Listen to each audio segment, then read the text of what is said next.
Welcome back, everybody. Today, Austin city leaders are working on a plan to spend your tax dollars, and they're holding a work session to go over the proposed city budget. There is more insight shared about a recommended change to the fire department's staffing model, which has drawn so much attention lately. Let's talk more about that proposal with KXAN's City Hall reporter, Grace Reeder. Grace, welcome in and thanks for being with us. Thanks, Will.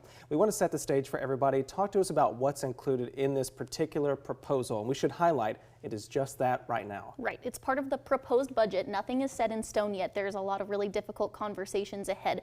But this specific proposal makes it so that right now, in every responding fire truck, 4 firefighters need to be in that truck. So it's a minimum staffing requirement. The city is looking at potentially allowing there to be 3 firefighters in some of those units moving forward. Again, this is a budget consideration. They're doing it to really cut down on overtime costs. Okay, so some city leaders are now pointing at absent firefighters. How does that all play into this? Sure. So there's a lot of numbers here, so buckle up. So this was a memo that we received today. So basically with 4-person staffing right now, if you do the math, they've got 67 trucks. So that means that to meet that 4-person staffing on minimum, you need 268 firefighters per shift. A reminder that firefighters work those 24-hour shifts. So that's the minimum that they need. Right now, the city makes it so that they have 355 firefighters assigned to every shift so that even when folks call out, they can still meet that 268 minimum. That allows for roughly 25% firefighters to call out absent for whatever reason, whether that be vacation, sick, whatever they're taking leave for, and still meet that minimum staffing. But they say that firefighters are calling out absent more than that 25% rate, which means they're having to call in folks for overtime. So they gave us some numbers on that too. In 2022, the average rate of absenteeism, 36%, 2023, 39%, and last year, 36%.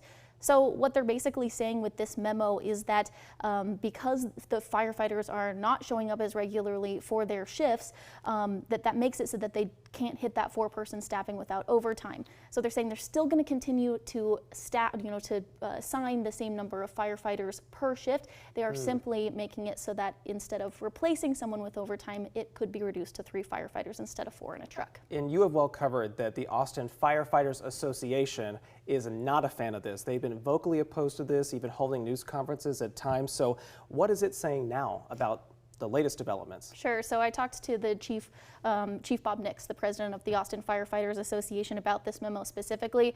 He said he thinks that this is the city pointing fingers at firefighters over an issue that is not related.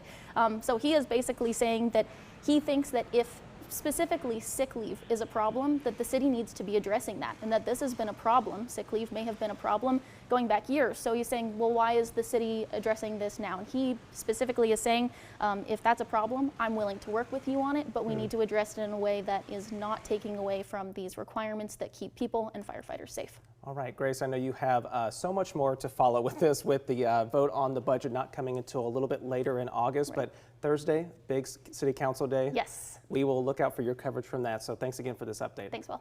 All right.